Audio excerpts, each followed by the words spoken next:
ఆది దైవం ఆ శివుడు, ఆ సాక్షాత్ పరమశివుడే కైలాసం ఉన్నటువంటి శివుడైతే ఉన్నాడు ఆ శివుడే శ్మశానవాసి. శ్మశానంలో ఉంటాడు శివుడు. శివుడు ఎక్కడుంటే పార్వతీమాత అక్కడే ఉంటుంది. పార్వతీమాత ఎక్కడుంటే గణపతి అక్కడే ఉంటాడు. గణపతి ఎక్కడుంటే సుబ్రహ్మణ్యం అక్కడే ఉంటాడు. చూసావా? స్వామి వారికి కూడా 2 కొడుకులు 1 కూతురు. మనవలకి మనవలు మనవలకి మనవలు మనవలకి మనవలు ఉన్నారు పార్వతీ పరమేశ్వరుడు. మరి ఆలయ శ్మశానంలో ఉన్నారు. శ్మశానికి వెళ్ళొద్దు స్నానం అంటారు స్వామి. శవాన్ని కొట్టుకుని స్నానం అంటారు స్వామి. శవం దండం శవం ఎదురెట్టి దండం పెడతారు. శవాన్ని ముట్టుకుని స్నానం చేస్తారు. అసలు ఆలోచన చెయ్యాలి కదా.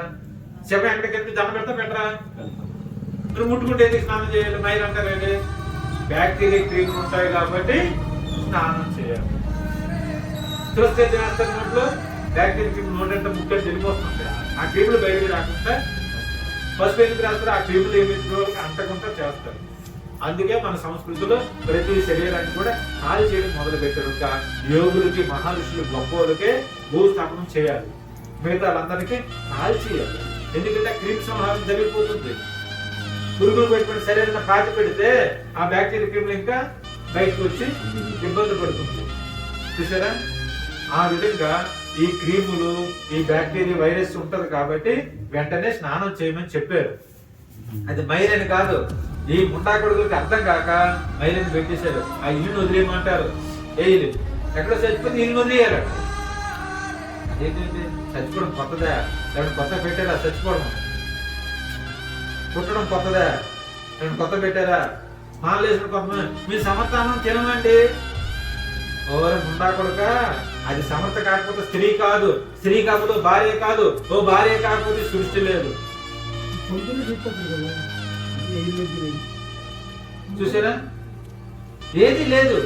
అదంతా శుభకార్యం. సృష్టి అంతా శుభమే. సృష్టి అశుభం లేదు. స్వామి యోగినంద అంటాడు నీ దృష్టిలో లోపం ఉంది కానీ సృష్టిలో లోపం లేదని. నీ దృష్టిలో లోపం ఉంది, సృష్టిలో లోపం లేదు.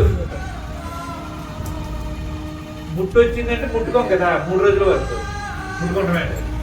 బిడ్డ వస్తే ముద్దులాడేస్తాను. ఆ వేస్తే ఆ ముట్టే బిడ్డగా బయటకు వచ్చింది. అప్పుడు మైలు లేదా? ఆలోచించదు. ఆలోచింపజేయడానికి కార్యక్రమాలన్నీ ఉన్నాయి స్వామి. ఇంటికి రాకపోతే 3 రోజులు ఆమె ముట్టుకోకూడదు. నిజమేనమాట? వాస్తవమే. మరి ముట్ట ఆగిపోయి ఆ చెడు రక్తం ఏదైతే ఉందో అది బయటకు వస్తే తమ గడేసుకుంటుంది, ఇబ్బంది పడుతుందని ఆమె దూరంగా పెట్టారు. బలహీనంగా ఉంటుంది, బ్లడ్ పోతుంది.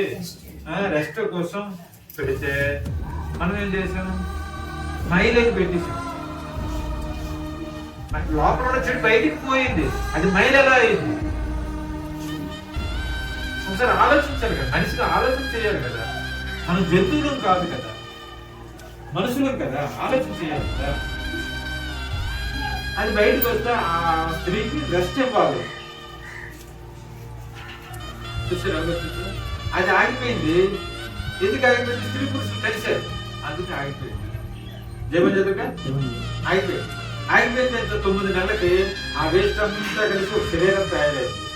ఆ శరీరాన్ని ఈ శరీరం, ఆ శరీరమే ఈ శరీరం. ఆ శరీరంలోకి ఎవరు వచ్చారు? 9 నెలలు 7 నెలలు శరీరంలో ఉండి ఒక శరీరం ఆకులు తయారైంది.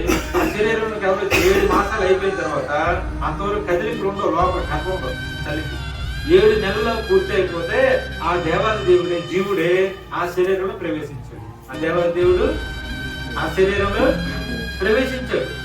అప్పుడు కదలికలు వస్తాయి. బిడ్డకి కదులుతూ ఉంటది. లోపల బిడ్డ కదులుతూ ఉంటది, చెప్తూ ఉంటది.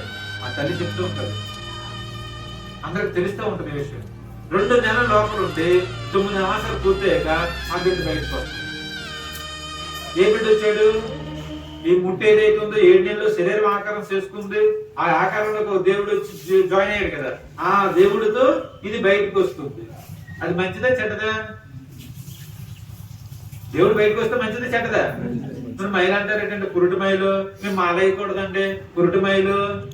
మన నాకు ఫోన్ చేశారు. వాళ్ళ చిన్నాన్న కొడుకు వాళ్ళ అమ్మమ్మ కూతురు పురుడైందట. ఈ మాల వేసుకోడట. నీడి ఇంట్లో నీటి కలవం కాదు. జయగోన్ జయదుర్గా. ఎంత దౌర్భాగ్యం అంటే మన పరిస్థితులు అంత దౌర్భాగ్యం. ఒక దేవుడు వచ్చాడండి భూమి మీదకి, అమ్మా నాన్న కలిస్తే ఆ మైలు ఆగిపోతే ఆ మైల్లోకి ఆ దేవుడు 7 మాసాల్లో గృహప్రవేశం చేసి మళ్ళీ 2 నెలలు ఆ గర్భవాసంలో ఉండి బయటకు వచ్చాడు ఆ దేవుడు. పండగ చేసుకోవాలి కదా పుట్టుకనే. మైలు అంటారు ఏంటండి? మైలు అంట మైలు. మరి వచ్చిన బిడ్డ పెద్దోడయ్యాడు, పెరిగాడు, ముసలయ్యాడు, అయిపోయాడు. శరీరం ఇప్పుడు ఇల్లు శిథిలం అయిపోయింది, ఇల్లు పాడుపడిపోయింది, ఇంట్లో ఉంటారైతే కొత్త ఇల్లు కట్టుకుంటాం కదా. ఇప్పుడు కొత్త ఇల్లు కట్టుకుని స్తోమత లేకపోతే అద్దెంట్లోకి వెళ్తాం కదా, పడిపోద్దని ఇంట్లో ఉంటామైతే. అలాగే ఈ జీవుడు, ఈ దేవుడు ఈ శరీరాన్ని వదిలేసి మరో ఇంటికి వెళ్ళిపోతాడు. చావు అంటారు దాన్నే, దాన్నే మరణము అంటారు. మైలు ఏంటంటే కొత్త ఇల్లు కట్టుకుని కొత్త ఇంట్లో గృహప్రవేశం చేస్తే మైల. అసలు బుద్ధి ఉందా? ఆలోచన చేయాలి కదా మనిషిగా మనం. కొత్త ఇల్లు కట్టుకుంటే మైల చెప్పండి స్వామి. పాడైపోయింది శరీరం, శరీరం వదిలేసాను, మరి కొత్త శరీరంలోకి వెళ్ళిపోయాను. అది మంచిది కదా. మళ్ళీ కొత్త శరీరంలో కొత్త నాన్న, కొత్త తల్లి, కొత్త తండ్రి, కొత్త అంతా కొత్తదే కదా.